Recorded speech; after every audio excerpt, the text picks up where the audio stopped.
Why Stoics believe acting as if you already own it transforms your destiny. A storm rages outside. The wind howls, rattling the wooden shutters of an ancient Roman villa. Inside, a lone figure sits by candlelight, writing in a journal. It's Marcus Aurelius, the philosopher king. He has everything: power, wealth, dominion over an empire. Yet his words reflect a mind that doesn't cling to any of it. He writes as if he owns nothing, as if he is merely borrowing the moment. But what if the reverse were also true? What if a beggar on the streets of Rome, shivering in the cold, decided to act as if he already possessed everything he needed? Would his mind, not his circumstances, transform? This is the paradox of Stoicism, the secret power of acting as if. And today, you and I will uncover it. Let's begin with a question. If you had no fear of losing anything, how would your life change? You see, Stoicism has always been a philosophy of action. It is not about believing blindly or repeating mantras. It is about living in such a way that your beliefs become reality. And one of its most profound teachings is this: act as if you already own what you seek, and you will reshape your destiny. At first glance, this sounds like modern self-help talk. But the Stoics were not dreamers, they were realists. They understood that our perceptions create our world. Epictetus, once a slave, declared that wealth was not about money but about freedom from desire. Seneca, one of Rome's richest men, practiced sleeping on the floor to remind himself he could lose everything and still be content. And Marcus Aurelius, the most powerful man in the world, wrote to himself, again and again, that nothing external belongs to him, that all he owns, truly owns, is his mind, his judgment, and his character. So how does this idea work? How can we apply it to our lives? Imagine you are a struggling artist. You wake up every morning doubting yourself, fearing rejection, telling yourself, I am not a great artist yet. What if, instead, you woke up and acted as if you already were? Not in arrogance, not in delusion, but in discipline. You would create without hesitation. You would put your work into the world. You would make choices as if success were inevitable. This is not a trick. It is not pretending. It is training the mind to operate from a place of sufficiency rather than scarcity. The Stoics understood that our greatest suffering comes not from reality, but from the stories we tell ourselves about reality. If we act from a position of lack, we reinforce that lack. If we act from a position of sufficiency, we begin to embody it. But let's take this deeper. Imagine you desire love, a relationship, a soulmate. Many people spend years searching, longing, feeling incomplete. What if, instead of chasing love, you acted as if you were already deeply loved? What if you carried yourself with the confidence, warmth, and security of someone who had all the love they needed? Would you not attract it effortlessly? Or consider wealth. Most people think wealth is about accumulating things. But the richest individuals, those who are truly free, act as if they already have enough. They do not grasp. They do not panic. They move through the world with calmness, making decisions from a place of stability. Here's the paradox. The more you act as if you already have it, the more likely you are to create it. This is why the Stoics trained themselves through voluntary hardship. They fasted, slept on the ground, walked barefoot, embraced discomfort, not because they were ascetics, but because they wanted to prove to themselves, I already have everything I need. Think about it. What if you could remove the fear of losing your job, your status, your money? What if you could walk into any room with the quiet confidence that you lack nothing? How would your decisions change? Marcus Aurelius wrote, "You have power over your mind, not outside events. Realize this, and you will find strength." But here's where it gets even more interesting. Acting as if is not just about confidence. It's about reshaping reality itself. Science tells us that the brain cannot distinguish between imagination and experience. Olympic athletes visualize their races before running them, and their muscles fire as if they are already on the track. Actors become their characters not by pretending, but by embodying them fully. So what if you embodied your ideal future self, right now? Not later, not when you get there, but today. Would you hesitate to speak? Would you doubt your worth? Would you let fear stop you? The answer is no, and that is why the Stoics tell us, stop waiting, stop hoping, Act as if you already own it. Now, let me leave you with this. If you knew you could not fail, how would you act differently starting today? The mind's great illusion. How acting as if alters reality itself. Close your eyes for a moment. Picture yourself holding a lemon. Feel its weight in your hand.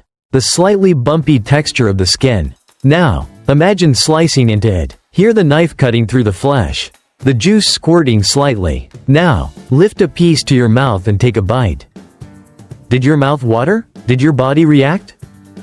This is the power of the mind. It cannot always tell the difference between what is real and what is vividly imagined. And this is exactly why the Stoics insisted that acting as if you already possess what you seek is not delusion, it is transformation. You see, our minds are predictive machines. They anticipate outcomes based on past experiences. Yes, but also based on belief, perception, and, most importantly, action. When a person walks with their shoulders slumped, eyes downcast, hesitant in their words, the world responds accordingly. They are seen as uncertain, as lacking authority. But when the same person straightens their posture, moves with intention, speaks clearly, the world shifts. People treat them differently. Opportunities appear where none seem to exist. It is not magic, it is perception, and perception shapes reality. The Stoics understood this deeply. This is why they trained themselves, not just in thinking, but in action. They knew that waiting for change was a fool's game. You do not become brave and then act courageously. You act courageously, and in doing so, you become brave. Think about a time in your life when you hesitated, a time when you waited for permission, for certainty, for confidence. What did that hesitation cost you? Now, imagine if, instead, you had simply stepped forward and acted as if you already had everything you needed. The modern world tells us to chase wealth, chase love, chase success, but the Stoics tell us to embody, to step into the thing we seek, to act as if we already possess it, and to let reality adjust itself accordingly. But let's make this practical. Imagine two people applying for the same job. The first walks in cautiously, unsure, needing the job to validate them. The second walks in with quiet assurance, already seeing themselves in the role. Who do you think gets hired? Or imagine an investor considering two entrepreneurs. One pitches their idea nervously, unsure of their own worth. The other speaks with the calm conviction of someone who already sees their business thriving. Who gets the funding? The world reflects back what we project. So let's apply this to something even more personal. Imagine you struggle with self-doubt. You want to be confident, but your mind tells you, you are not there yet. What would a confident version of you do right now? They would speak differently, walk differently, they would enter a room with a different energy. And what happens when you act that way? Others respond accordingly. They mirror confidence back to you. And before you know it, you are not acting anymore. You are being. This is why Marcus Aurelius reminds us, you have power over your mind, not outside events. You do not control how the world responds, but you control what you put into it. And the world, like a great mirror, will reflect it back. But let's go even deeper. There is a story about a man who was imprisoned for decades. When he was finally released, someone asked him, "How did you survive?" He replied, "Every day, I walked through the walls. In my mind, I was already free." This is the ultimate Stoic power. The ability to own something before the world recognizes it. To be rich before the money arrives. To be loved before another person acknowledges it. To be powerful before the world gives you permission.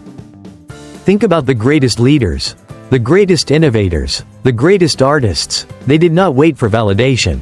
They lived as if they were already the thing they sought to be. And in doing so, they became it. So here's a challenge for you. Think about the thing you want most in life right now. Success? Love? Peace? Power?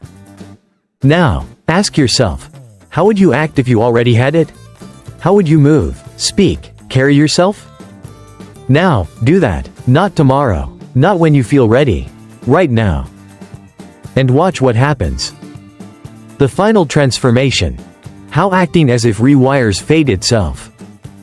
Picture this. You wake up tomorrow morning.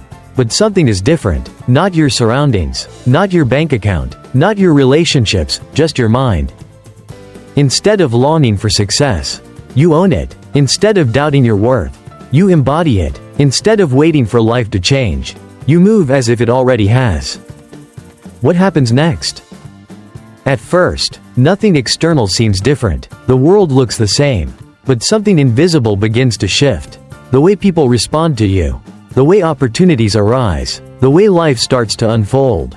Almost as if you were walking a path that had already been waiting for you.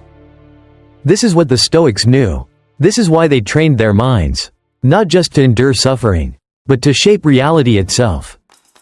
Seneca once wrote, "We suffer more in imagination than in reality." But what if we flipped that?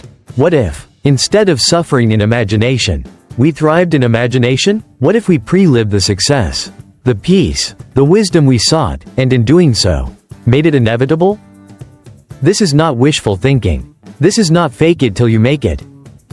This is train it till it's real. Because here is the truth. The mind adapts to what it repeatedly experiences. Whether real or imagined, if you walk through life acting as if you are powerless, your mind will adjust accordingly. But if you walk through life acting as if you own your destiny, your mind, and reality, will bend to match it. There is a reason Stoics practiced hardship voluntarily.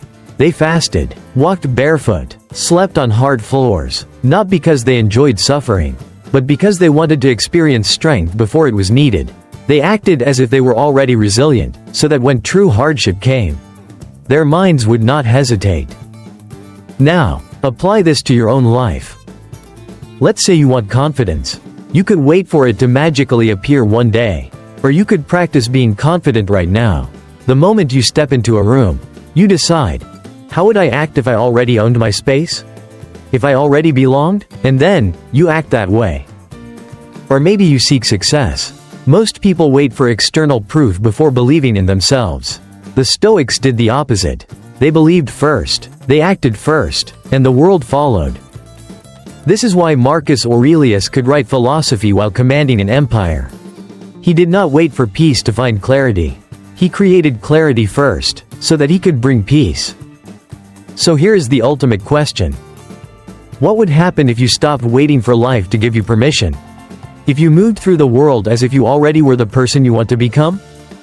Would doors start opening? Would people treat you differently? Would fear begin to dissolve? The answer is yes, not because the world is magic, but because perception shapes reality. Imagine walking into a negotiation. The person who acts as if they need the deal will accept any terms. The person who acts as if they already have options will negotiate from strength. Who do you think wins? Imagine walking through life as if you already had all the love, wealth, wisdom, and freedom you could ever need. Would you grasp less? Would you fear less? Would you create more? The Stoics teach us that we are never as powerless as we believe. That we can train ourselves to be anything. So why not train yourself to own the life you want, before it arrives? One final thought. Right now, you have two choices. You can close this video and go back to waiting. Or you can take one breath, step forward, and act as if your future has already begun. Which will you choose?